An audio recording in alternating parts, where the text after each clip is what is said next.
মোৰ মৰমৰ পাকঘৰলৈ সকলোকে স্বাগতম জনাইছোঁ। আজি এটা নতুন ৰেচিপি লৈ আহিছোঁ আৰু নতুন আলু ওলাইছে। তো আপোনালোকে নতুন আলুৰ দালি বনাইছেনে? মই আজি নতুন আলুৰ দালিৰ ৰেচিপিটো লৈ আহিছোঁ। আৰু প্ৰথমে মই আলুখিনি ভালকৈ ধুই ল'লোঁ। ধুই পেলাই এতিয়া মই ইয়াত পানী দি পেলাই বইল কৰিবলৈ পাতি দিম। আৰু ইমান টেষ্টি হয় আলুৰ দালিটো। আৰু ইয়াত মই অলপ নিমখ দি দিছোঁ। আৰু এতিয়া মই এইটো বইল হ'বলৈ থৈ দিছোঁ। আৰু এয়া চাওক, আলু সিজি গ'ল। এতিয়া মই নমাই দিম। আপোনালোকে এইদৰে দালি বনাইছেনে? যদি নাই বনোৱা এবাৰ বনাই চাবচোন, ইমান টেষ্টি হয় খাবলৈ। আৰু এতিয়া মই বাকলিখিনি গুচাই ল'লোঁ আলুৰ। আৰু এতিয়া মেছাৰ দি পেলাই এইদৰে মই একেবাৰে পূৰা মিহিকৈ মেছ কৰি ল'ম। মানে এইদৰে যদি পাৰে হাতেৰেও কৰিব পাৰে, কোনো কথা নাই, কিন্তু পূৰা মিহিকৈ কৰি ল'ব লাগিব। এতিয়া মই এইটো বাতি এটাত ট্ৰান্সফাৰ কৰিম। আৰু এইদৰে গোটেইখিনি বাতিটোত লৈ ল'লোঁ। আৰু এতিয়া মই অলপ পানী দিম, একেবাৰে বেছি নিদিওঁ। এতিয়া পানী দি হাতেৰে ভালকৈ মই এইটো মাৰিম।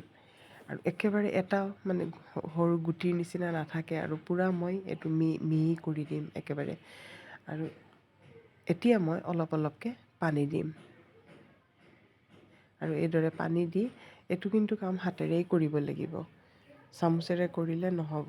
হাতেৰে পূৰা এইধৰণে পূৰা, যদি এটুকুৰা আলু চাল থাকি যায় এইখিনি এইদৰে মিহি কৰি ল'ব লাগিব। আৰু এতিয়া যিমানখিনি পানীৰ দৰকাৰ মই ইমানখিনি পানী দিম, কাৰণ যিহেতু যেতিয়া উতলিব তেতিয়া আমাৰ এনেই গ্ৰেভিটো ডাঠ হৈ যাবগৈ, কাৰণ আলু আছে। আৰু মই এইদৰে গুটিবোৰ ভাঙি ভাঙি গৈ আছোঁ, যিবোৰ গুটিবোৰ আছিলে। এতিয়া মই এটা চচপেন পাতিছোঁ। ইয়াত মই অলপ তেল দিছোঁ, কাৰণ যিহেতু মই পিছত আকৌ তেল মাৰিমেই। আৰু পিঁয়াজৰ পাত মই কেঁচা দিবলৈ ভাল নাপাওঁ, সেইকাৰণে অলপ তেল দি পেলাই পিঁয়াজৰ পাতখিনি মই এইদৰে তেলত দি দিছোঁ। আৰু মই জলকীয়া কেইটামান, কেঁচা জলকীয়া কেইটামান কাটি দিছোঁ, আৰু নহৰু কেইটামান এইদৰে ইয়াত দি লৈছোঁ। দিয়াৰ পিছত মই অলপ এইখিনি পূৰা ভাজিব নালাগে, আৰু জাষ্ট গোন্ধটো মৰিব লাগে। আৰু ইয়াত মই হালধি দি দিছোঁ, কাৰণ হালধি ইয়াত দিলে কেঁচা কেঁচা ভাৱ হ'ব। সেইকাৰণে মই ইয়াত হালধিখিনি দি পেলাই অলপ ভালদৰে লাৰি দিম। লাৰাৰ পিছত মই এই দালিখিনি, আলু দালিখিনি মই ইয়াত দি দিম। আৰু এতিয়া মই এইটো ইয়াত ঢালি দিছোঁ। আৰু এতিয়া উতল অহালৈকে মই এইদৰে অলপ লৰাই উতল আহিবলৈ দিম। যেতিয়া উতলিব তেতিয়া তাৰ কালাৰটো নিজে নিজে আহি যাব। আৰু এতিয়া মই নিমখ দি দিছোঁ। আৰু এইদৰে উতল অহাৰ পিছত চাব, কালাৰটো পূৰা আহি যাবগৈ। এয়া চাওক, উতলিছে, কিমান ধুনীয়া কালাৰ আহিছে দেখিছেনে? একেবাৰে দাইলৰ নিচিনা হৈছে। আৰু খাবলৈ যে ইমান টেষ্টি হয় নহয়।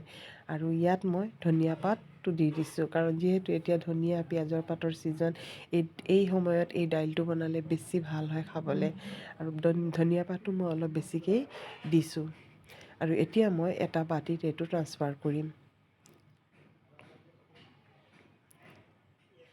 চাওকচোন কিমান ধুনীয়া হৈছে কালাৰটো।